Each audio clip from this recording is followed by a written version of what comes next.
نحمده ونصلي ونسلم على رسوله الكريم وعلى آله وأصحابه أجمعين أما بعد فأعوذ بالله من الشيطان الرجيم بسم الله الرحمن الرحيم وسيجنبها الأتقى الذي يؤتي ماله يتزكى وما لأحد عنده من نعمة تجزى إلا ابتغاء وجه ربه الأعلى ولسوف يرضى صدق الله مولانا العظيم صدق وبلغنا رسوله النبي الأمي الأمين الحبيب الكريم درود پاک اللهم صل على سيدنا ومولانا محمد وعلى آل سيدنا ومولانا محمد وبارك وسلم عليه الصلاة والسلام عليك يا سيدي يا رسول الله وعلى آلك وأصحابك يا سيدي يا حبيب الله حمد و صلاة کے بعد قابل احترام برادران اسلام، بزرگوں، دوستوں، عزیزوں، گزشتہ 2 جمعہ آپ کے سامنے یہ بیان کیا گیا کہ اللہ تعالیٰ کی رضا کس بندے کو حاصل ہوتی ہے، کون کون سے اوصاف اپنے اندر اگر وہ پیدا کر لے تو اس سے اللہ راضی ہو جاتا ہے۔ ان آیات میں ان 3 اوصاف کا ذکر کیا گیا جو اختیار کرنے سے بندے کو اللہ تعالیٰ کی رضا نصیب ہوتی ہے، اور چونکہ ان آیات کا تعلق شان نزول کے اعتبار سے سیدنا صدیق اکبر رضی اللہ تعالی عنہ سے ہے، اس لیے گزشتہ 2 جمعہ سے اس آیت کی روشنی میں ذکر سیدنا صدیق اکبر رضی اللہ تعالی عنہ ہم کر رہے ہیں۔ آج آخری حصہ بیان ہوگا۔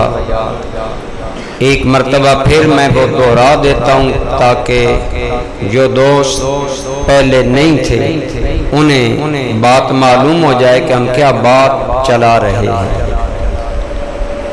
اللہ کریم نے ان آیات میں فرمایا، جن 3 اوصاف کا ذکر فرمایا ان میں سے پہلی ہے تقوی۔ پہلی کیا ہے؟ تقوی۔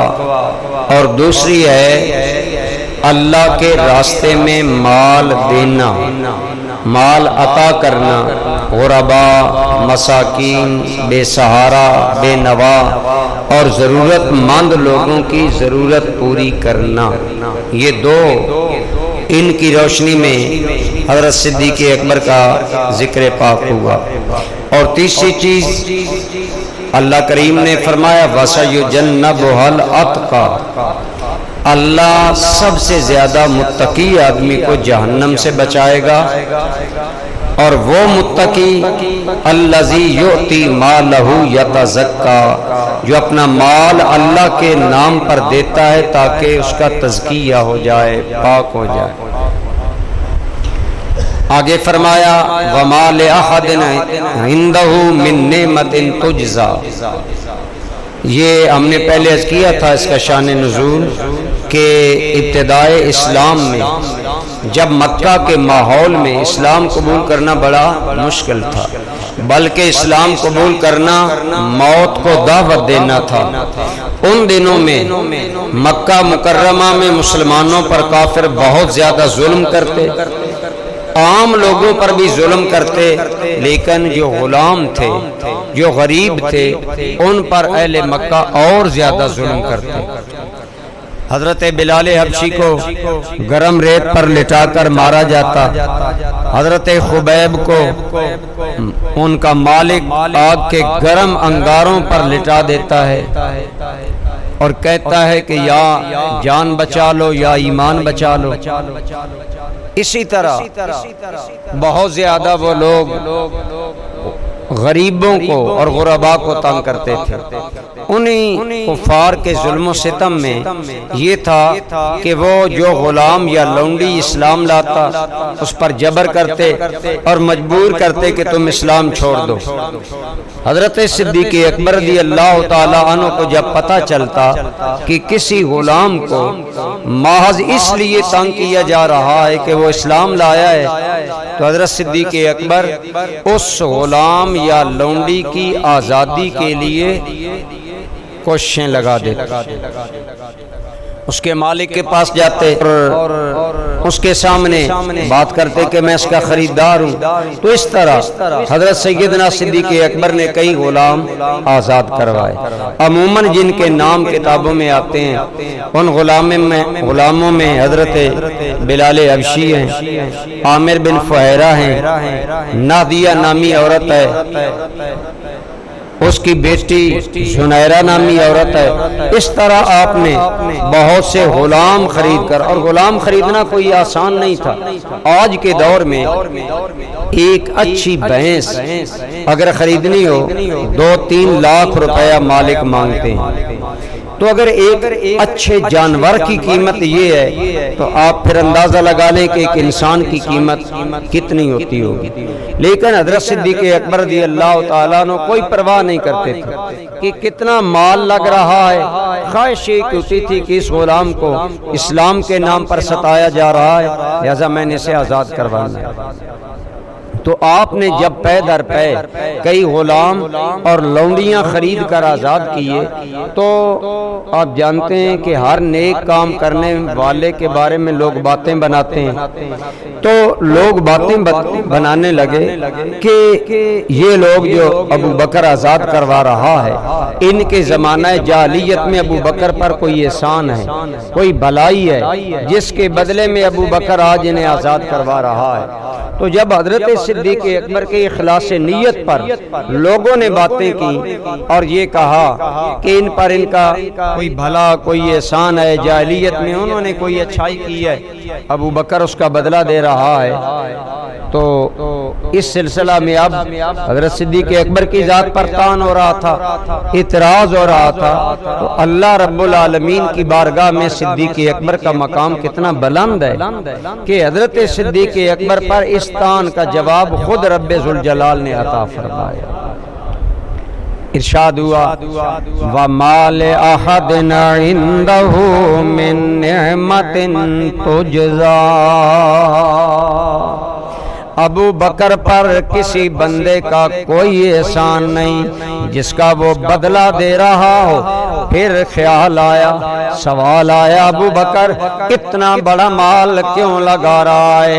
قرآن نے جواب دیا إِلَّا ابْتِغَاءَ وَجْهِ رَبِّهِ الْأَعْلَى، مگر اتنا بڑا مال لگانے کا ان کا اس کے علاوہ اور کوئی مقصد نہیں کہ وہ اللہ کو راضی کرنا چاہتے ہیں، اللہ کریم کو راضی کرنا چاہتے ہیں۔ آج ہمارے سامنے اگر دنیاوی مفاد ہو نا، ہم رقم زیادہ خرچ کر دیتے ہیں۔ مثلا کسی آدمی کے گھر کے ساتھ دوسرا گھر اگر فروخت ہو رہا ہو تو پڑوسی زیادہ رقم دے کر لے لیتا ہے کہ میرے پڑوس میں ہے، میرا مفاد ہے، میں اپنے قریب سے چیز نہیں جانے دیتا۔ عام لوگ اگر 5 روپے دیتے ہوں وہ 7 بھی دینے کے لیے تیار ہو جاتا ہے، 8 بھی دے گا، بلکہ 10 تک جائے گا، تو یہ ایک دنیاوی مفاد ہے کہ میرے پڑوس میں ہے، میرے ساتھ لگتی ہے جگہ، اس لیے رقم زیادہ۔ لیکن جہاں ظاہری کوئی مفاد نہ ہو وہاں زیادہ رقم دینا۔ حضرت بلال حبشی غلام تھے، رنگ کے کالے تھے، تعلیم یافتہ نہیں تھے، آداب زندگی سے شروع میں اتنے آگاہ نہیں تھے۔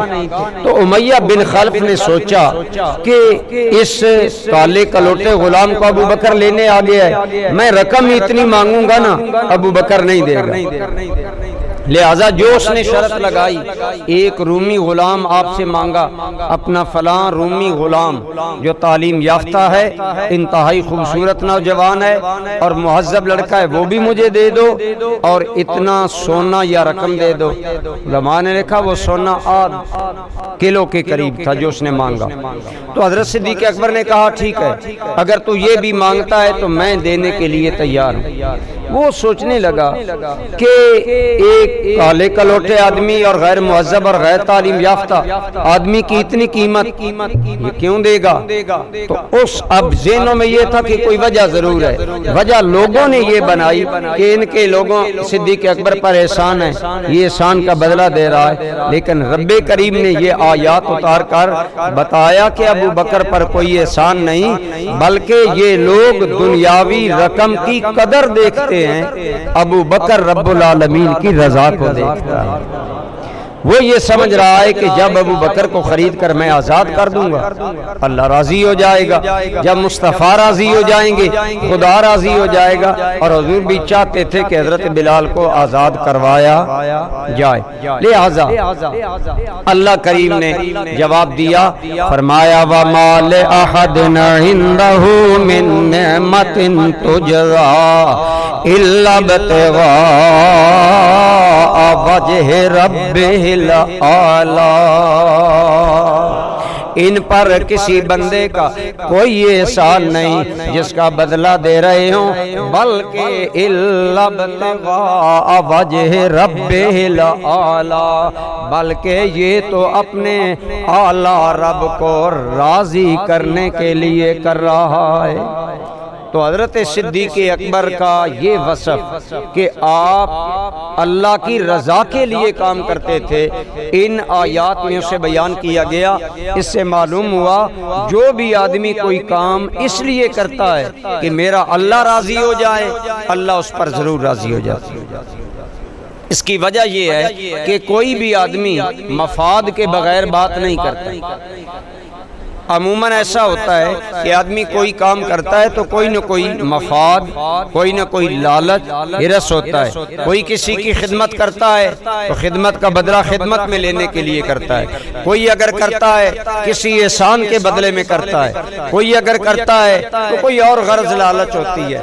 لیکن جب بندہ کوئی کام کرے دنیاوی غرض کی وجہ سے، حضور صلی اللہ علیہ وسلم کی جو بخاری شریف کے اندر پہلی حدیث ہے اس کا مفہوم یہ ہے، آپ صلی اللہ علیہ وسلم فرماتے ہیں جو بندہ جس نیت سے کام کرتا ہے اس بندے کو وہی کچھ ملتا ہے۔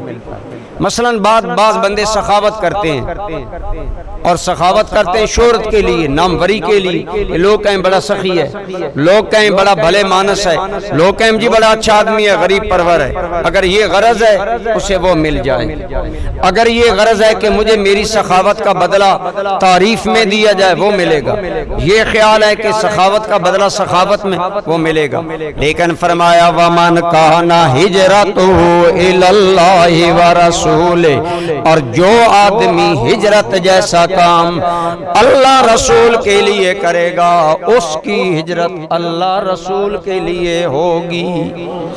تو میں عرض یہ کر رہا ہوں کہ جو 3 کام کرنے کی وجہ سے بندے کو اللہ کی رضا حاصل ہوتی ہے، ان میں تیسرا عمل رب کریم نے بیان فرمایا کہ وہ ہے کہ جو آدمی عمل کرتا ہے اللہ کو راضی کرنے کے لیے۔ کس کو؟ تو جو آدمی اللہ کو راضی کرنے کے لیے زندگی گزارے، اللہ کا وعدہ ہے میں اس پر راضی ہو جاؤں۔ تو آج ہمیں بھی کوشش کرنی چاہیے. ہم کمزور لوگ ہیں, ہم عموماً اعمال مختلف مفادات کے لیے کرتے ہیں. بعض آدمی مثلاً توبہ ہے, توبہ ایک اچھا عمل ہے, لیکن بعض اوقات آدمی توبہ اس وقت کرتا ہے جب گناہ کر کر کر کے سیر ہو جاتا ہے, پھر عمر نہیں رہتی, پھر صحت نہیں رہتی گناہ کرنے کی, کہتا ہے جی اب میری توبہ. تو وقت پیری گرگ ظالم میں شود پرہیزگار, بڑھاپے میں تو بھیڑیا بھی توبہ کر لیتا ہے شکار کرنے سے. یہ نہیں ہے اسلام میں کہ بڑھاپے کی توبہ قبول نہیں, قبول ہے, لیکن جوانی در جوانی توبہ کردن شیوائے, جب طاقت ہو وسائل ہوں پھر بندہ برائی نہ کرے, پھر اللہ کی بارگاہ میں قدر ہے. تو بہرحال فرمایا اللہ رب العالمین کی رضا کسے ملے گی؟ جو 3 کام کرے گا. اتقا, پہلا کام تقوی کرے. الذی یؤتی مالہ یتزکا, اور مال دے تو اللہ کے لیے دے, کوئی اور غرض سامنے نہ تعریف, نہ بدلہ, نہ شہرت, نہ نیک نامی, نہ اور کوئی وجہ.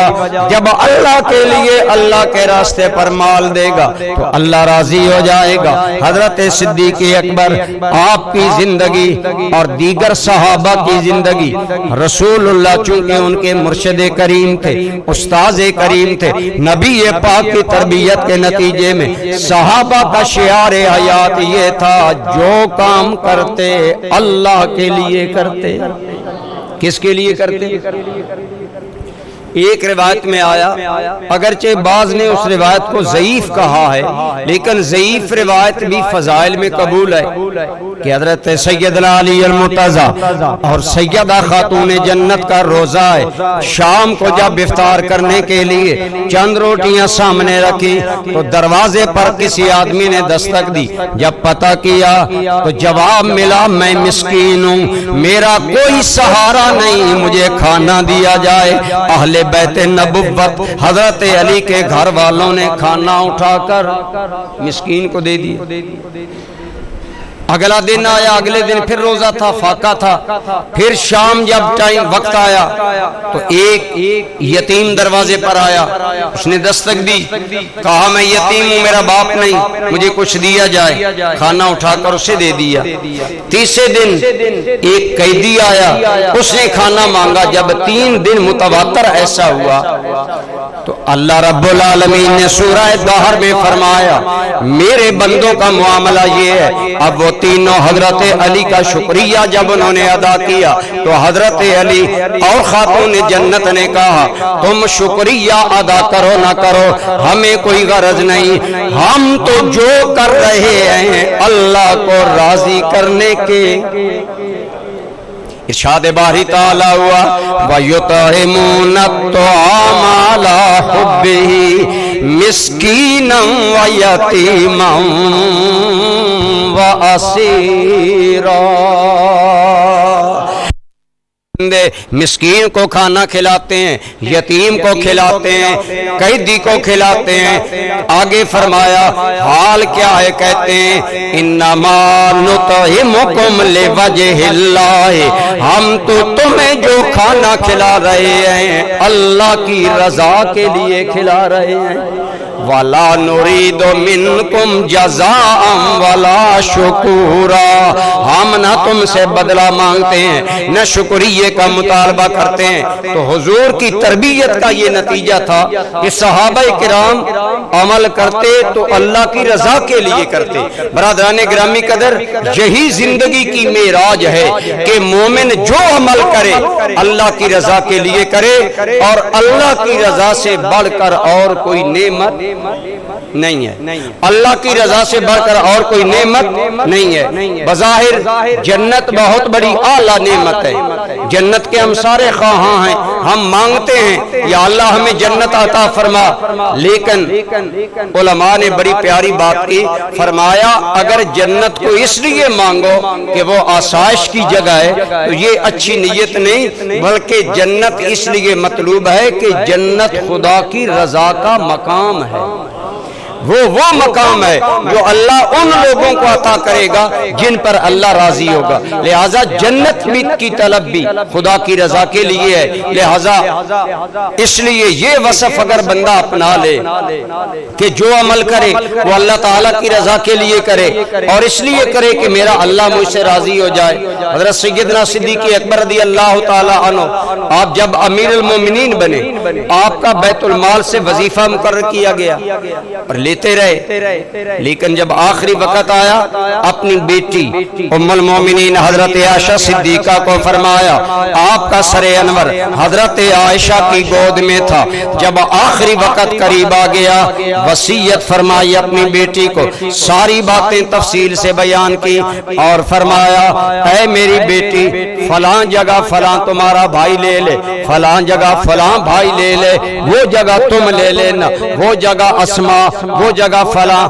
تقسیم ساری کر دی اور فرمایا وہ میرا زمین کا خطہ بیچ دینا، اس سے جتنی رقم ملے وہ واپس بیت المال میں جمع کروا دینا، میں حضور کی امت سے کوئی معاوضہ لے کر اللہ کی بارگاہ میں نہیں جانا چاہتا، اس حال میں جانا چاہتا ہوں میرا خلافت کا معاملہ بھی خدا کے لیے ہو جائے۔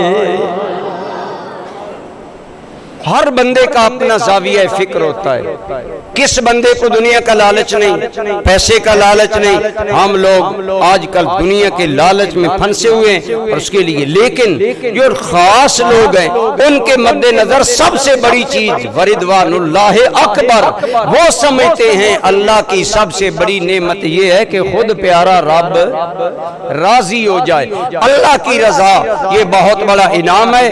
تو آیت کریمہ میں ان تینوں چیزوں کا بیان ہوا اور حضرت سیدنا صدیق اکبر کی زندگی خدا کی رضا سے عبارت تھی، جو کام کرتے اللہ رب العالمین کو راضی کرنے کے لیے یا رسول اللہ کو راضی کرنے کے لیے، اور واضح بات ہے حضور کی رضا بھی اللہ کی رضا ہے، جب حضور راضی ہو جائے اللہ بھی راضی ہو جاتا ہے۔ تو اس طرح حضرت سیدنا صدیق اکبر رضی اللہ تعالی عنہ نے اپنی ساری زندگی، جب غزوہ تبوک کے موقع پر آپ نے گھر کا سارا مال اللہ کے نام پر دے دیا، تو علامہ قرطبی نے لکھا کہ حضرت جبریل امین آئے، اس وقت سرکار کے پاس حضرت صدیق اکبر بیٹھے ہوئے تھے، حضرت جبریل نے آ کر سلام دیا اور عرض کیا کہ یا رسول اللہ مجھے اللہ نے بھیجا ہے کہ ابو بکر نے سب کچھ میرے نام پر لٹا دیا، تو ابو بکر کے دل کا حال کیا ہے، کہیں پچھتا تو نہیں رہا یا میرے نام پر سب کچھ دے کر راضی ہے؟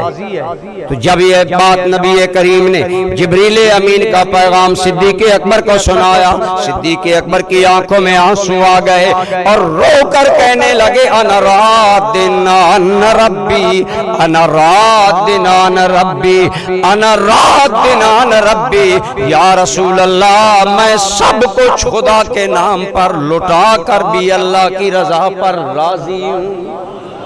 اس طرح صحابہ کرام سارے ہی ایسے تھے، لیکن بطور خاص سیدنا صدیق اکبر رضی اللہ تعالیٰ عنہ آپ کا معاملہ یہی تھا کہ آپ ایک مرتبہ حضرت عمر کا ایک دوست ایک عرصے کے بعد حضرت عمر کے پاس ملنے آیا، تو جیسے ہم دوستوں کے پاس جاتے ہیں تو آج ہمارے ہوتا ہے کوئی فروٹ لے جاتا ہے دوست کے پاس، کوئی مٹھائی لے جاتا ہے، کوئی تحفہ لے جاتا ہے، وہ آدمی اس دور کا ایک عظیم تحفہ، ایک نایاب قسم کا بہترین قسم کا مغزیات سے تیار شدہ حلوہ حضرت عمر کے لیے تیار کر کے لے گیا۔ آپ کا دوست تھا، ملا اور کہنے لگا امیر المومنین میں نے سوچا کہ حضرت عمر کو دن بھر بہت بڑی مصروفیت ہوتی ہے دماغی، تو میں آپ کے لیے یہ مغزیات سے انتہائی اعلیٰ نوعیت کا حلوہ تیار شدہ لے کر آپ کے لیے آیا ہوں۔ تو حضرت فاروق اعظم نے شکریہ ادا کیا، حلوہ وہیں پڑا تھا۔ تھوڑی دیر کے بعد حضرت عمر کے دروازے پر دستک آ کر بتایا گیا ایک سوالی ہے کھانے کے لیے کوئی چیز مانگتا ہے۔ حضرت فاروق اعظم رضی اللہ تعالیٰ عنہ نے وہ حلوہ اٹھا کر ادھر بھیجنا چاہا، حلوہ لانے والے نے ہاتھ پکڑ لیا، کہنے لگا امیر المومنین یہ حلوہ اور بھکاری وہ کیا جانے آپ اسے کیا دے رہے ہیں، اتنا اعلیٰ حلوہ آپ بھکاری کو دے رہے ہیں۔ آپ نے فرمایا میرا ہاتھ نہ روکو، بھکاری اگر نہیں جانتا حلوے کا معیار کیا ہے، وہ خدا تو جانتا ہے جس کو راضی کرنے کے لیے عمر دے رہا ہے۔ یہ تھا صحابہ کا،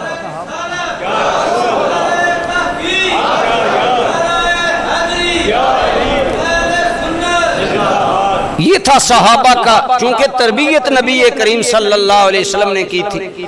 اور یاد رکھیں کہ ہمارا آج جو سلسلہ تصوف ہے، یہ جو بیعت کا سلسلہ ہے، اسے آج لوگوں نے رسم بنا لیا۔ یہ رسم نہیں ہے، اس کے اندر سب سے زیادہ زور جس چیز پر دیا جاتا ہے وہ یہی ہے کہ اللہ کا ذکر کثرت سے کیا جائے، گناہوں سے بچا جائے، تقوی اختیار کیا جائے، اللہ کے اطاعت اور رضا کی جائے، اور سب سے بڑی بات یہ کہ اللہ کی رضا کو زیادہ مد نظر رکھیں، اللہ رب العالمین کی رضا کے لیے جو کام کیا جائے۔ لیکن آج چونکہ جس طرح ہمارے دیگر شعبہ جات متاثر ہو گئے، آج ہو گئے، لیکن اللہ کرے ہم اپنی اصلیت کی طرف لوٹ آئیں۔ تو صحابہ کرام نبی پاک کی تربیت کی وجہ سے سب اسی معیار پر تھے۔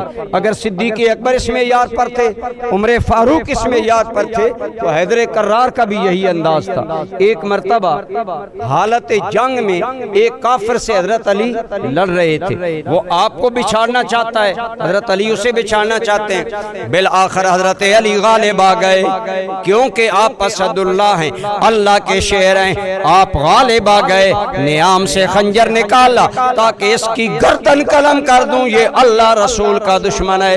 اس نے سوچا علی مجھے قتل کر دے گا، اس نے جلدی میں سوچا کہ علی تو مجھے قتل کرے گا، میں علی کی بے عزتی کرتا ہوں۔ اس نے حضرت علی کے منہ پر تھوکا۔ واضح بات ہے انتہا درجے کی انسلٹ، بے عزتی، توہین ہے، لیکن حضرت علی نے عجیب اس کا رد عمل کیا۔ حضرت علی کا ری ایکشن ظاہر میں تو یہ ہونا چاہیے تھا جلدی میں اس کی گردن قلم کر دیتے، لیکن مولا علی کا ری ایکشن کیا تھا؟ اس کی چھاتی سے کھڑے ہو گئے، خنجر کو نیام میں ڈال لیا، فرمایا قم فذهب وقد عفوت عنك، جا چلا جا، میں علی نے تمہیں معاف فرما دیا ہے۔ وہ دور وہ تھا جب دشمن تھے، دوست تھے۔ آج تو دوستی کے رنگ میں لوگ دشمنی کر رہے ہیں، آج تو دوستی کے رنگ میں لوگ دشمنی کرتے ہیں، منافقت کرتے ہیں۔ دوست بنا رہا، اندر سے کینچی لگائے رکھی، اندر سے اس کے مفادات کو برباد کرتا۔ وہ دشمن تھا، اس نے کہا علی میں تیرا دشمن ہوں، میں معافی تم سے نہیں لینا چاہتا، مجھے قتل کر دو یا مجھے بتاؤ کہ معافی دی کیوں ہے۔ حضرت علی نے فرمایا میں نے تمہیں معاف کر دیا، یہ باس کا معاملہ نہیں، جاؤ مجھے اپنا کام۔ اس نے کہا نہیں، آپ مجھے بتائیں۔ حضرت علی نے اسے فرمایا اگر تو پوچھنا چاہتا ہے تو پھر سن، وجہ یہ ہے کہ ہم حضور کی امتی ہیں، ہم محمد کریم کا کلمہ پڑھنے والے، اور ہماری حضور تربیت یہ کی ہے کہ ہم ہر عمل اللہ کی رضا کے لیے کرتے ہیں۔ آپ نے فرمایا میں گھر سے اگر جنگ کے ارادے سے نکلا تو اللہ کی رضا کے لیے نکلا، اگر میں نے تمہیں بچھاڑا اللہ کی رضا کے لیے بچھاڑا، اگر میں تمہیں قتل کرنا چاہتا تھا اس لیے قتل کرنا چاہتا تھا تو اللہ رسول کا دشمن ہے، اسلام کا دشمن ہے، تمہیں قتل کرنے سے میرا اللہ راضی ہوگا، لیکن جب تو نے میرے منہ پر تھوک دیا اب میری ذاتی بے عزتی ہوئی، ذاتی میری انسلٹ ہوئی، اب اگر میں تمہیں قتل کروں تیرے اس قتل والے عمل میں میرا ذاتی غصہ شامل ہو جائے گا، اور میرا وہ عمل جو میں خالص اپنے رب کے لیے کرنا چاہتا ہوں میں اسے ذات کے لیے گدلا نہیں کرنا چاہتا، گندا نہیں کرنا چاہتا، لہٰذا میں نے سوچا میرا یہ عمل خالص کس طرح ہو سکتا ہے؟ فرمایا میں نے سوچا جس حال میں معاف کرنا مشکل ہے اس حال میں معاف کرنا میرے رب کو پسند ہے، لہذا میں نے تمہیں معاف دی اس لیے کیا ہے کہ میرا رب ذوالجلال مجھ پر راضی ہو جائے۔ یہ ہے ایک بندہ مومن کی زندگی۔ ان صلاتی و نسکی و محیای و مماتی للہ رب العالمین، بے شک میری نماز، میری قربانی، میرا جینا، میرا مرنا، میرے سارے عمل میرے رب العالمین کے لیے۔ ایک بندہ مومن کی یہی شان ہونی چاہیے۔ مظفر وارسی کہتا ہے ہر بندہ مومن کو اسی طرح ہونا چاہیے۔ مظفر وارسی کا بڑا پیارا شعر ہے، کہتا ہے آنکھ اٹھے تیرے لیے کھلتے ہیں لب تیرے لیے، آنکھ اٹھے تیرے لیے کھلتے ہیں لب تیرے لیے، میرا جینا میرا مرنا میرے رب تیرے لیے۔ یہی وجہ ہے جب کوئی عمل اللہ کی رضا کے لیے ہوتا ہے وہاں نہ نمود و نمائش ہوتی ہے، نہ وہاں ستائش ہوتی ہے، نہ بندہ تعریف کا قابل ہوتا ہے، تعریف کا خواہش مند ہوتا ہے۔ وہ صرف اپنے مالک کو راضی کرنے کے لیے جو کرتا ہے سو اس لیے کرتا ہے کہ میرا اللہ مجھ سے راضی ہو جائے۔ اور خدا کی قسم دوستو آپ کو یقین سے بتاؤں، زندگی میں اطمینان صرف ان لوگوں کو نصیب ہوتا ہے جن کا جینا مرنا اللہ کے لیے، جو اللہ کے لیے جیتے ہیں، اللہ کے لیے مرتے ہیں، غصہ کرتے ہیں۔ الحب للہ والبغض للہ، جن کا کسی سے پیار ہوتا ہے تب بھی خدا کے لیے، اناد ہوتا ہے تب بھی وہ کسی سے کوئی بھی تعلق رکھتے ہیں اللہ کے لیے۔ ان کے پیش نظر ہوتا ہے کہ اللہ کیا کہتا ہے، اللہ تعالیٰ کی رضا کی وجہ سے کسی سے دشمنی اور اللہ کی رضا کی وجہ سے کسی سے دوستی، یہی معراج ایمان ہے۔ ایمان کی یہی معراج ہے اور یہی اعلیٰ درجہ ہے، اور اللہ نے حضرت صدیق اکبر کو یہ درجہ بدرجہ عطم عطا فرمایا۔ حضرت سیدنا صدیق اکبر رضی اللہ تعالیٰ عنہ کی ساری زندگی اللہ رسول پر قربانیاں دیتے گزری، اللہ تعالیٰ کے راستے میں نیک کام کرتے گزری، بلکہ اتنا نبی کریم صلی اللہ علیہ وسلم کی خدمت صدیق اکبر کرتے تھے کہ حضور نے فرمایا ما لأحد علینا یدن الا وقد کافیناہ ما خلا ابا بکر، مجھ پر جس نے جو احسان کیا میں محمد نے سب کے احسانات کا بدلہ دے دیا، لیکن ابو بکر کے احسانات کا بدلہ میرا خدا عطا فرمایا۔ اور پھر یقیناً اللہ پاک نے ان آیات میں، جیسا کہ میں نے عرض کیا، ان آیات کے بارے میں صرف سنی علماء ہی نہیں شیعہ نے بھی کہا ہے نزلت هذه الآیات فی ابی بکر، یہ آیتیں صدیق اکبر کے بارے میں نازل ہوئی جن میں اللہ نے یہ فرمایا کہ اللہ جہنم سے اس آدمی کو بچائے گا جو سب سے بڑا متقی ہے، الذی یؤتی مالہ یتزکا، جو اللہ کے نام پر مال دیتا ہے کہ میرا نفس پاک ہو جائے، اور وما لأحد عندہ من نعمت تجزا، اور اس پر کسی کا کوئی احسان نہیں جو وہ چکا رہا ہو، بلکہ الا ابتغاء وجہ ربہ الاعلی، بلکہ وہ جو کام کر رہا ہے رب اعلی کی رضا کے لیے کر رہا ہے۔ اگر آپ ہم بھی اپنی زندگی کا وتیرہ یہ بنا لیں کہ ہم نے کسی سے کوئی احسان کرنا ہے، کوئی بھلائی کرنی ہے، کوئی نیکی کرنی ہے، اللہ کے لیے کرنی ہے، کل اگر وہ آدمی، آج تو یہ ہوتا ہے نا، اگر کسی سے احسان کرے وہ ہمارے احسان کی قدر نہ کرے تو ہمارا دل ٹوٹتا ہے کہ نہیں؟ ہم کہتے ہیں جی میں نے اس سے اتنے بھلے کیے، اتنے احسانات کیے، یہ بڑا نمک حرام نکلا، میرے احسانات کا جواب نہیں دیتا۔ لیکن اگر آپ اس پر احسان کریں ہی اللہ کے لیے تو بندہ ناراض بھی ہو جائے تو آپ کے احسانات میں کوئی فرق نہیں ہے۔ یہی وجہ ہے الحمدللہ ہمارے ایک سٹوڈنٹ تھا، اللہ تعالیٰ نے اسے ہدایت دی، اور میری تقریر کے نتیجے میں وہ پہلے شیعہ تھا پھر سنی ہو گیا، ہم نے اسے اپنے پاس ملا لیا، اس کے والدین نے بائیکاٹ کر دیا۔ الحمدللہ اللہ تعالیٰ نے کرم کیا، وہ پڑھتا رہا، لیکن ایک سٹیج آیا کہ وہ ہمیں چھوڑ کر ایک اور طرف چلا گیا، اور اس نے ایسی حرکتیں کی جس کی وجہ سے مجھے بڑا دکھ پہنچا، لیکن میرے دل میں پہلے دن سے یہی بات تھی کہ ہم جو کر رہے ہیں اللہ کی رضا کے لیے کر رہے ہیں، حضور ضیاء الامت کی تربیت کا نتیجہ۔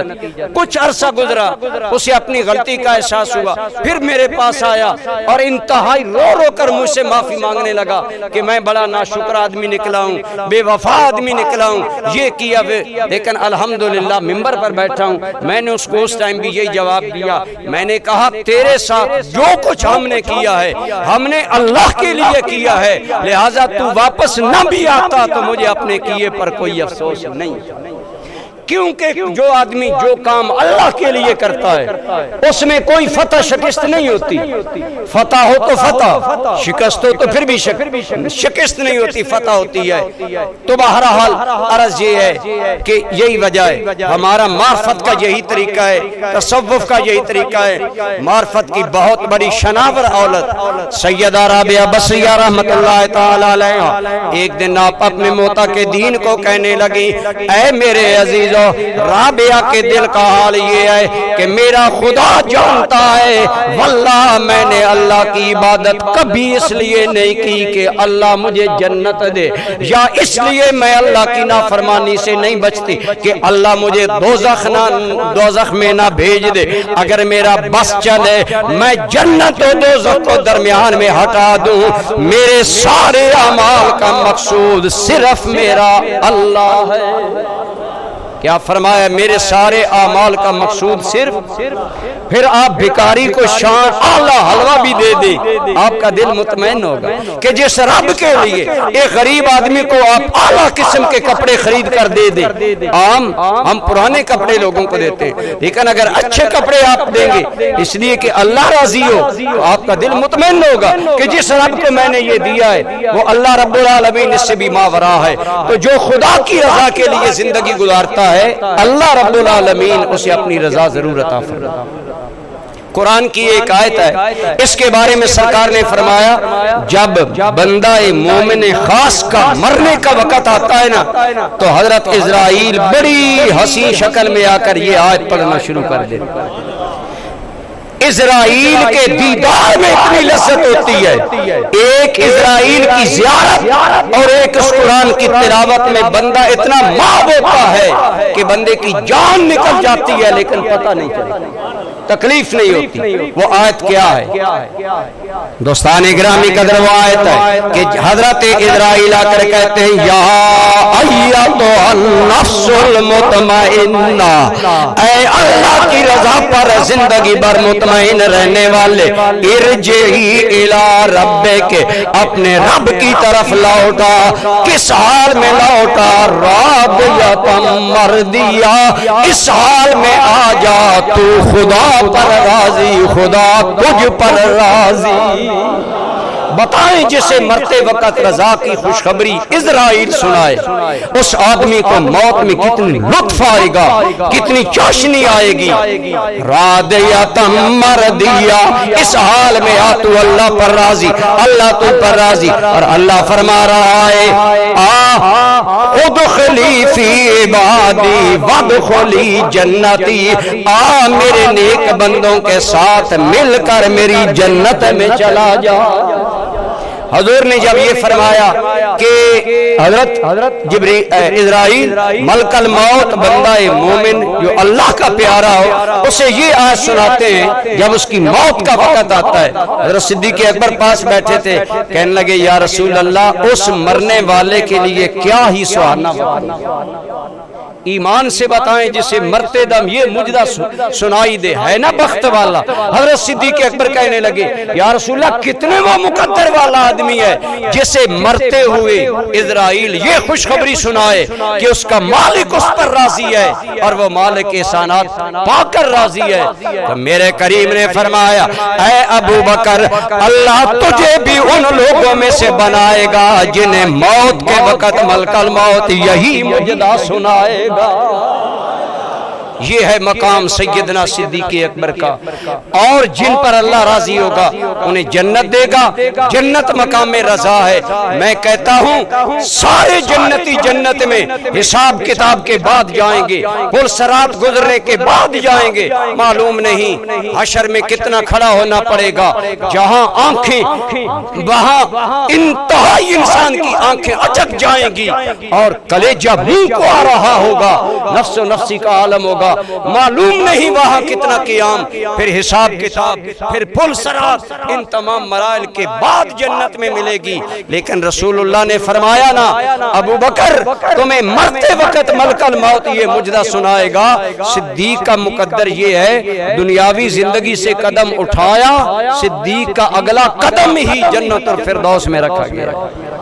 صدیق اکبر کی جو قبر ہے اسے خود رسول اللہ نے جنت کے باغوں میں سے، اللہ تعالیٰ آپ سب کو اور مجھے ہم سب کو مدینہ طیبہ لے جائے، وہاں ریاض الجنہ کے سامنے آج بھی سنہری حروف میں، سنہری یعنی رنگ کے ساتھ یہ آیت لکھی ہوئی ہے، ما بین بیتی و منبری روضۃ من ریاض الجنہ، نبی پاک کے گھر سے لے کر منبر تک درمیانی ٹکڑا جنت کا باغ ہے، ابو بکر و عمر کا ڈیرہ آج بھی جنتوں میں ہے۔ تو اللہ نے رضا کا کتنا اعلیٰ مقام عطا فرمایا، فرمایا وَسَيُجَنَّبُهَا الْأَتْقَى الَّذِي يُؤْتِي مَالَهُ يَتَزَكَّى، اللہ جہنم سے اس بندے کو بچائے گا جو سب سے بڑا متقی، اللہ کے نام پر مال دینے والا، کسی دنیاوی مفاد کے لیے نہیں، اللہ کی رضا کے لیے۔ فرمایا وَلَا سَوْفَ يَرْضَى، ان قریب اللہ ان سے راضی ہو جائے گا، اور ان پر تو خدا کی رضا کا یہ عالم ہے۔ عبداللہ بن عمر کہتے ہیں ہم صحابہ مسجد میں بیٹھے تھے، حضور تشریف لائے، اتفاقاً اس دن صدیق اکبر دائیں جانب تھے، حضرت عمر بائیں جانب تھے، حضور درمیان میں آ رہے تھے۔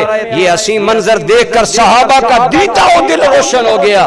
تو سرکار نے جب دیکھا کہ لوگ یوں ہمیں آتے دیکھ کر خوش ہو رہے ہیں تو حضور نے فرمایا ہاکذا نبعث یوم القیامہ، لوگوں قیامت والے دن بھی ہم یوں ہی اٹھائے جائیں گے، صدیق میری دائیں جانب ہوگا، عمر میری بائیں جانب۔ ان پر خدا کی رضا کا کیا معاملہ ہے۔ برادران ذی قدر، تین اوصاف ہیں، اگر اپنائے جائیں اللہ کا وعدہ ہے میں راضی ہو جاؤں گا۔